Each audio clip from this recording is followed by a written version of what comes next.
Excuse me, Mr. DJ. Hey, check this out. We got a great show coming your way. From the ECSI Sports Studios, the #1 sports information program in America, the Breakfast Bankroll, with your host, the sports broker, Jeff Dawson.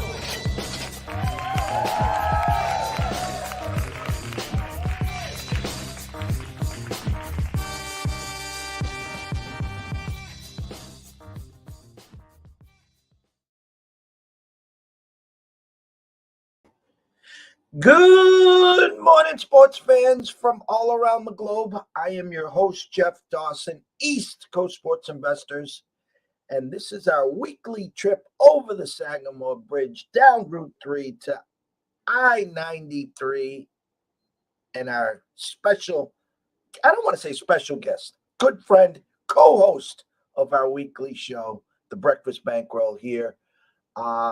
Good to be back home. Yes, Vegas is Vegas, and I can talk to days about how to spend a week, 7 days, 7 nights in Vegas, and literally spend $0, but that's for another show. So without further ado, let's bring him in from DraftKings, the one and only Mr. Julian Edlow. Co-host is a little aggressive, but happy to be here for my weekly spot. I like the co-host. There's no I in team, Jules. Fair enough. I'm here to help guide us. We talked for months about the Patriots going to South Beach in September. We talked about the heat. We talked about the preseason. We talked about just how bad it sounded, what was going on in Foxborough. And we don't want to say we told you so, but we kind of told you so. I mean, obviously, from a ticket standpoint, you were quite happy. Give us your perspective on the Patriots after week one. Played out pretty similar to how I expected.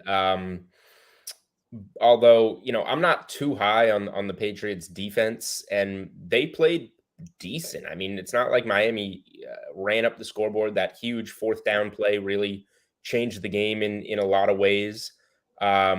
If they had gotten a stop there, it's a completely different game. And the Patriots got it into Miami territory a lot, so they probably should have scored a lot more than their 7 points. So I wasn't expecting them to be ready for the game. They weren't not ready for the game, but Miami was the better team as expected, and it's been a bad spot for the Patriots. So I'm down on the Patriots this season. I don't think they're going to have a great year. I don't think they have the talent to have a great year, and I don't think they have the coaching to have a great year. That said, I'm starting to come around on them in week 2. And I don't know where you stand on this game. It's a gross game. But the fading the Steelers right now is a great move. They just won a game. Everybody think, they beat the team that went to the Super Bowl in the Bengals as a touchdown underdog. They did that by winning the turnover margin 5-0. Joe Burrow coughed up the ball 5 times between interceptions and fumbles. And the yardage was almost double for Cincy.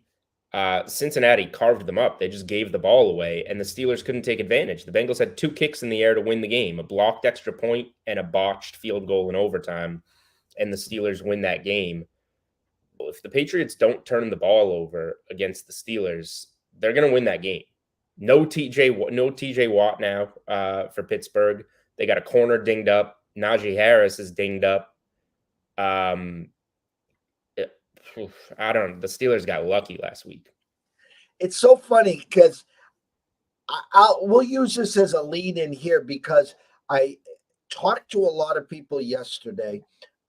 We do on Sunday as the 4:00 games are fading away and we're getting ready for the late night game. The next week lines start leaking out. Now, obviously, some of the books have the whole season lines, the look ahead lines. The look ahead line was Patriots -1.5, which to me initially was a shocker. And then, as you said, the Steelers go basically the full overtime, huge emotional win. Now, last year, don't forget, 6.5 point dogs. They went into Buffalo and beat Buffalo in week 1. And now they return the favor to the Bengals. TJ Watt out. Harris dinged up. An emotional win. Pats 0-1. Look, I don't want to say lethargic, just didn't look good. Now, the Ravens, week 3. So if the sense of urgency here for the Pats, you don't want to go play the Ravens 0-2. I mean, I know they got lucky last year. It was a monsoon. I mean, especially on the last drive. So are you also adding the sense of urgency here? We're saying, hey, we can't go 0-2 and get ready for the Ravens. Yeah, I don't know how teams necessarily think of that. They always talk about the one game at a time approach. Like, does that help you get ready for the Steelers if you're already thinking about the Ravens? I say no. So I think they're just concentrating on this game.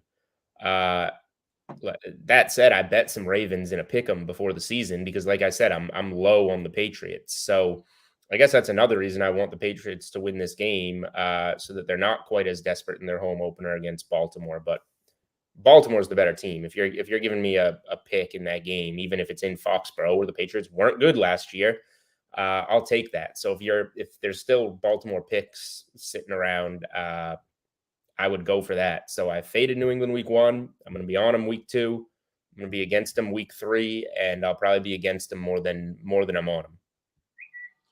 So let's go through week 1 here just before we jump into week 2 here. For yourself in college and NFL, overall assessment, how'd the tickets go? How are your eyes based upon all the work that we did leading up to, the first couple of weeks of college, and obviously the first week of the NFL? Yeah, my week 1s have been tough. It was tough for me in college football. Bounced back week 2. I went 6-3-1 in week 2 for college. So that was good to get some back. And then NFL wise, like college, I had a tough week 1. The public just got smashed. I mean, these results, some of these favorites not coming through. I bet 3. I bet 3 sides. Did I add any side? I don't think so. I bet Minnesota live myself. I didn't put that one out, but that one, as it got going, just kind of seemed like the obvious side. Green Bay wasn't going to get it together in that game. But the 3 sides I put them out in June, July, and it was Miami -2.5 that moved to 3.5. Didn't need the points. It came through.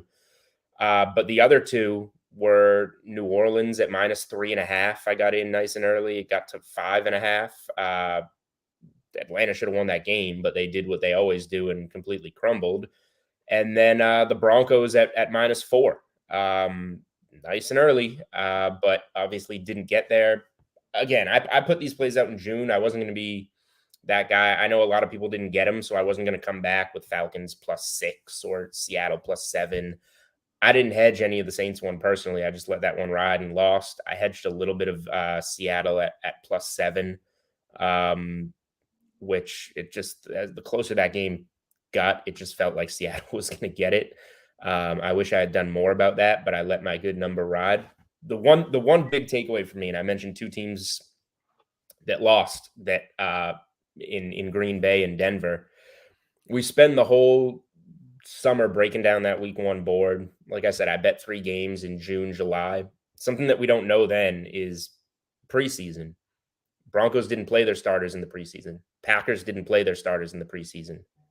They each scored 1 touchdown in week 1 and looked very rusty. So I guess that was a reminder for me when week 1 rolls around next year to kind of just remember, okay, you've done this whole summer of research and whatnot.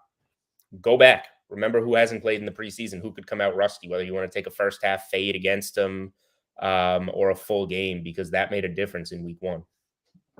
It's listening to a lot of the announcers, especially I heard a lot of it on Monday talking about Seattle. I mean, there was a quarterback competition with Geno and Locke. They both were locked in the preseason. Denver didn't play anyone. And you talked about the Atlanta game. You get some our alerts and stuff. We were on. I talked about Atlanta for weeks. I mean, the whole world, it just seemed, was gravitated to the Saints. Atlanta had no shot. I mean, up 16 in the 4th. at home is usually a lock for 99.9%. But as we know, the Falcons 28-3. They're used to doing something like this. But as I've done on all my shows here, Julian, I have to add this. 6,133 people went and saw Derek Stevens, Jeffrey Benson, and dropped $1,000 in the Survivor contest. Just win, not tie. You just need a winner and move on to the next week. There were 2,685 people left. Colts, Titans, Niners, Broncos were the big losers, and then the Panthers, and the rest is history. So even just picking one winner, no spread, that just shows you how crazy week one was. It was insanity. I'll be recording Unreasonable Odds, my podcast. Some of it's being recorded today, some of it tomorrow. It'll be out on Thursday. And we'll talk to Johnny Avello, the director of DraftKings Sportsbook, to hash out just how, whichever way you want to look at it. I'll look at it as the public getting slammed because I'm a sports bettor. On the other side of it, my employer, how fantastic the book did. So we will hash that out. But yeah, it was ugly. Week 2, NFL. We always talk about overreaction Monday. Assess the opening numbers to where the public is already taking them. And I know it's early. It's only Tuesday. You were giving out picks in June and July. You know, we bring out that CLV can and see Dave Sharapan taking pictures and dancing in front of it. I know it's early, but assess what you've seen so far in week 2 numbers.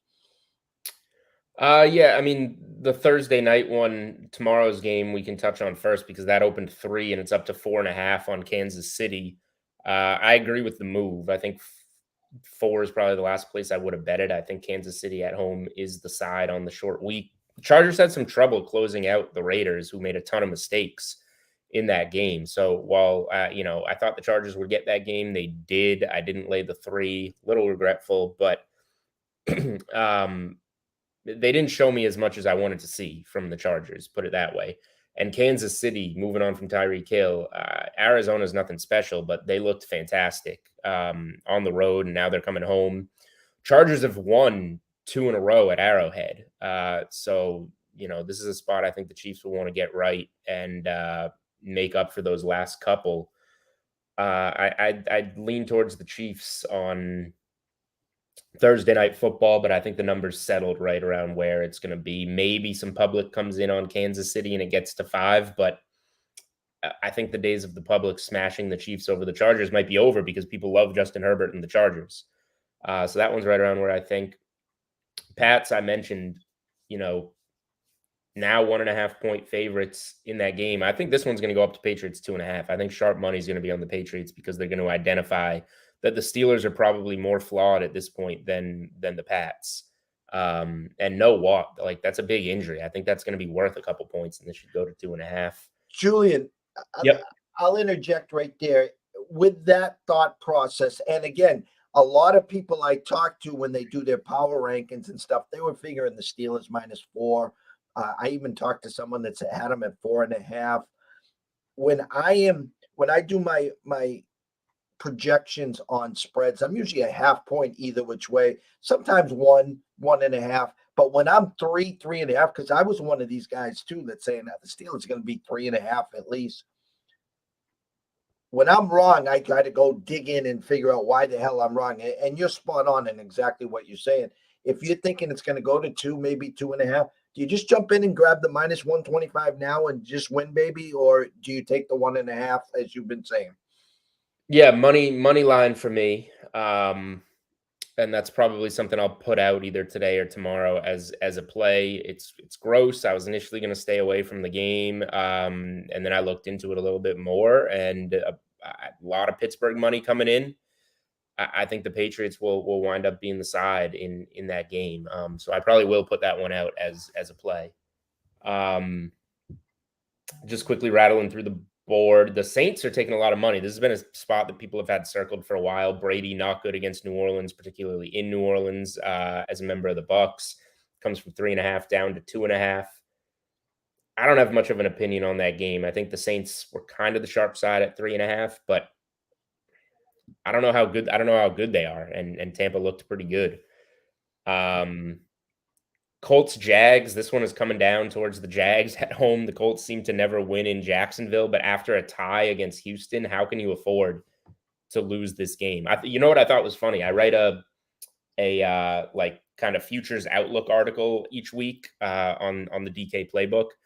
Like what happened that week prior that had the biggest effects or interesting effects in the futures market, whether it's awards or anything. The Colts opened even money to win the division. Prior to week 1, they were minus 130 to win the division. They tied Houston as a 7-point favorite in week 1, and their division odds improved. They're now minus 140 to win the division because Houston tied, Jacksonville lost at Washington, and Tennessee lost hosting the Giants. So you tied the Texans as a 7-point favorite, and you're now a larger division favorite. They got to win this game in Jacksonville. I'll go on the square Indy side here in Jacksonville. I think they turn it around, but because I'm exposed in Colts futures, wins and division, I'll probably just go Jonathan Taylor rushing yards. I regret not doing it in week 1. They were down 20-3 in that game and still found a way to get Jonathan Taylor over 30 carries with 161 yards. They're going to give him the ball against Jacksonville. I like the Taylor rushing yards. Let me see. What other games jump out?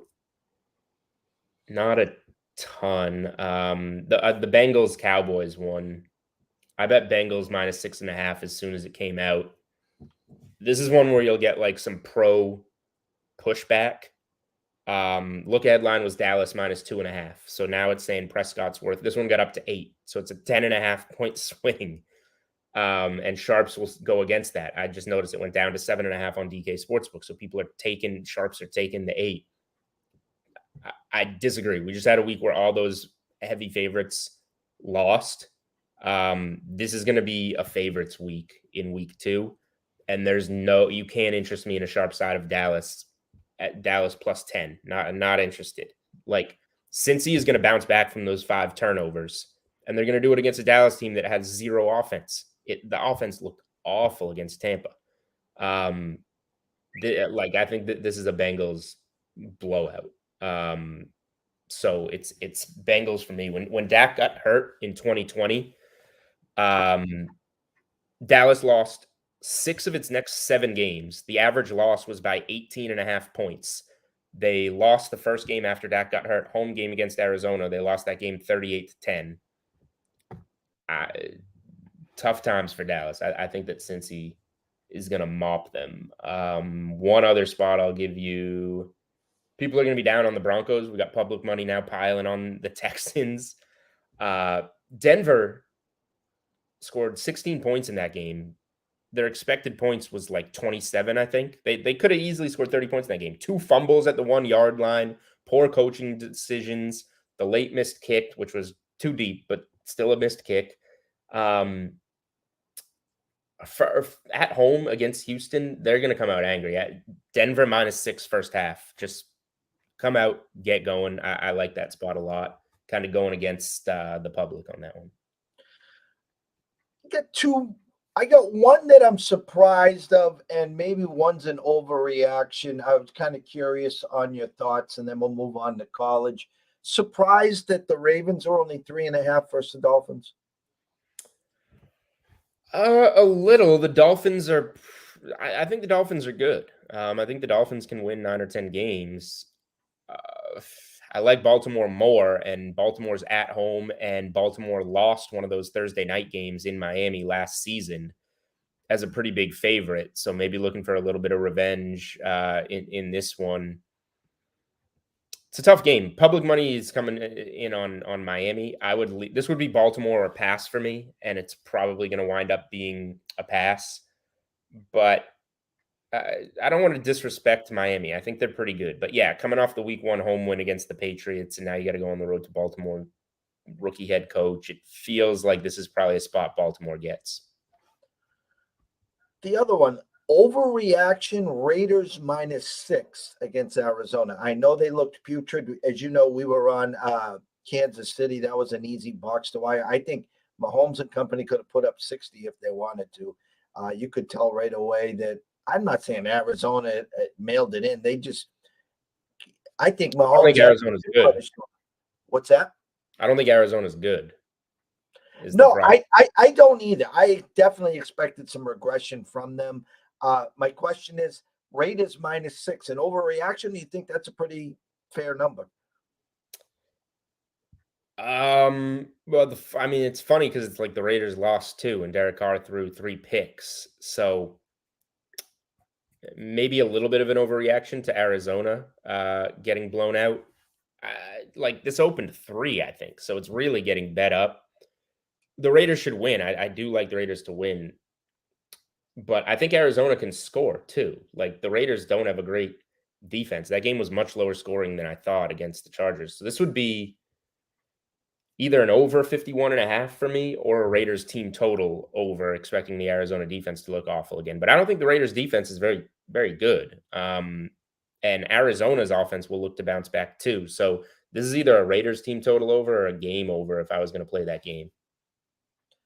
All right, let's flip over to college. I'm going to change my board here at DraftKings. Go down over to DraftKings. Click the I didn't even see. I'll just say real quick. Last thought on NFL. We have week 3 lines up for NFL. Baltimore's -3 in New England, so that pick is poof. As we get into what is this now? Week 3 in college? 0, 1, 2, 3. Yeah. Last weekend, some big favorites go crashing down. Notre Dame at home, Jimbo Fisher.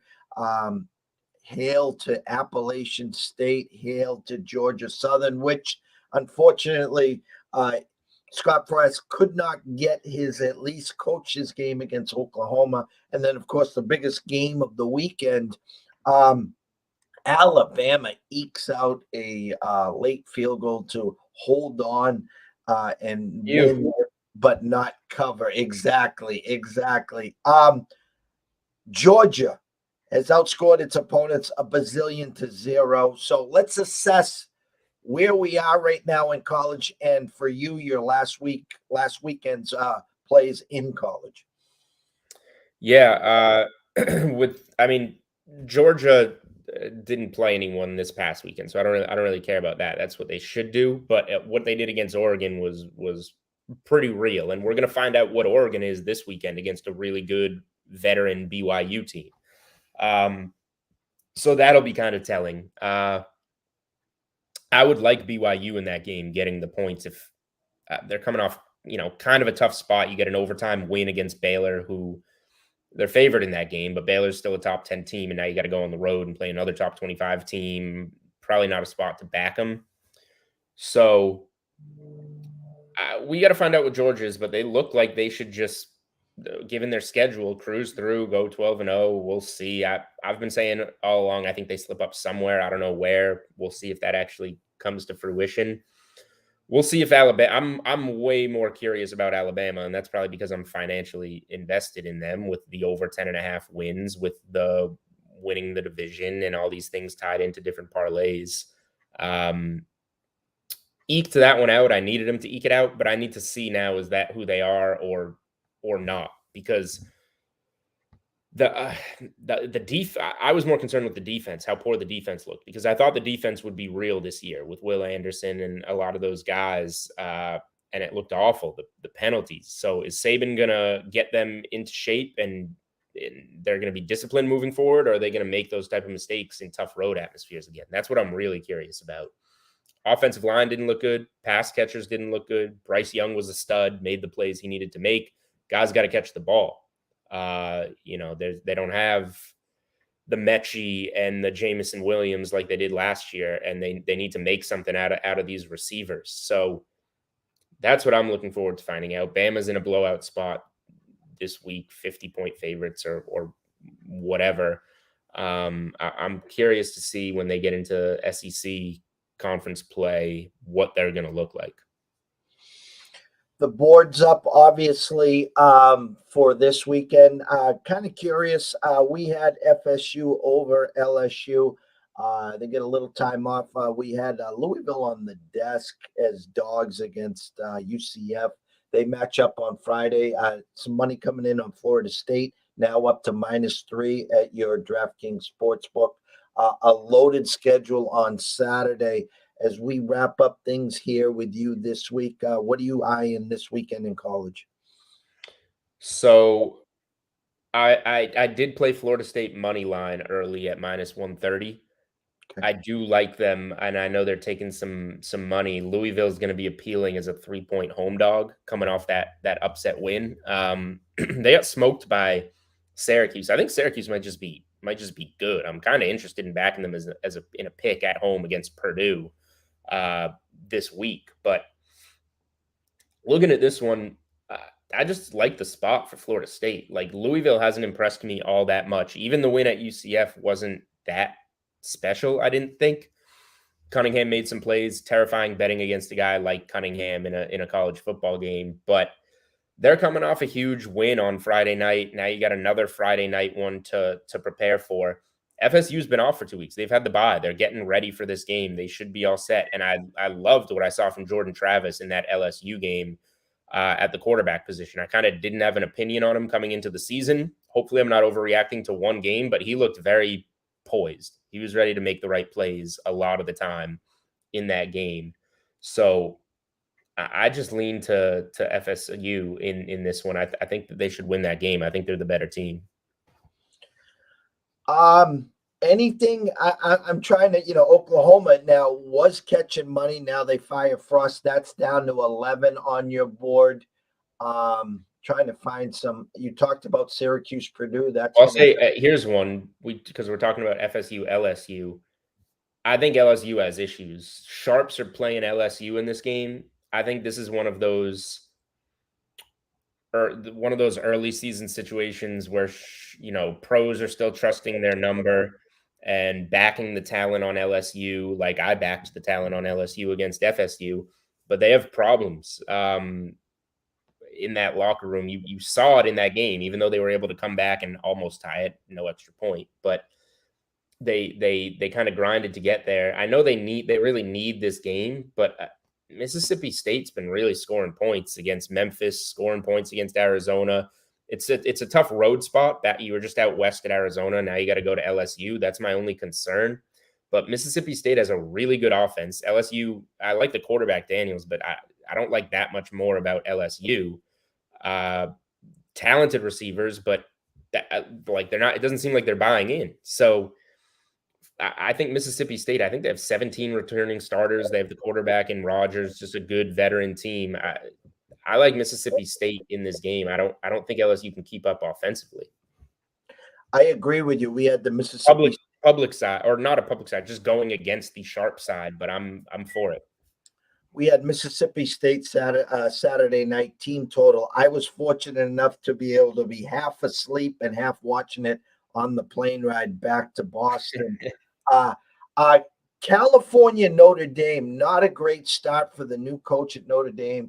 11-point favorites. I don't want to say it's a must win. It's a must win.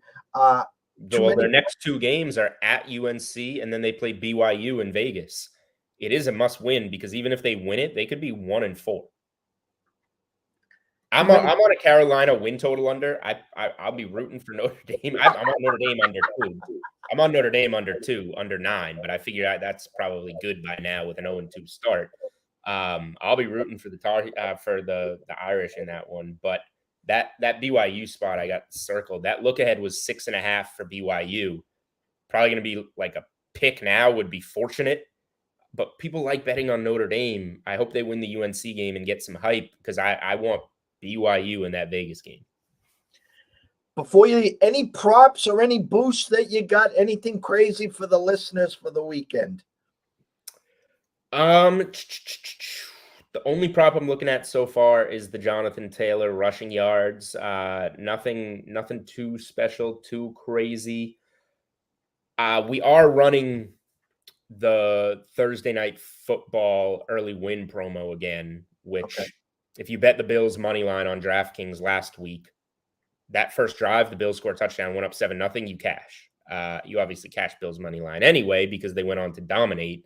but it's helpful. So like examples, we ran the 10-point promo on Sunday, 49ers, Falcons, Titans, and who else? Somebody else. 4 teams went up 10 that didn't win, and you cash your tickets if you bet them. So if you're going to bet money line, like if you're going to take Chiefs money line on Thursday Night Football and you have the ability to bet it with DraftKings Sportsbook, opt into that promo, bet it.